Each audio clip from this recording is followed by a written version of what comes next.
பள்ளிக்கட்டு சபரிமலைக்கு கல்லும் முள்ளும் காலிக்கு மெத்தை சுவாமியே ஐயப்போ ஐயப்போ சுவாமியே.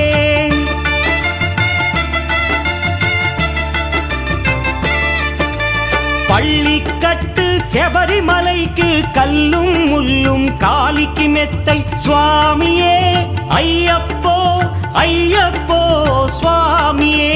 నెయ్యాభిషేకం చేయండి హారతులిచ్చి కొలవండి ఇరుముడి స్వామికి భక్తిగా ఇచ్చి వేదన తీరగ వేడండి అయ్యప్పను కని పిలవండి స్వామియే అయ్యప్పో అయ్యప్పో స్వామియే.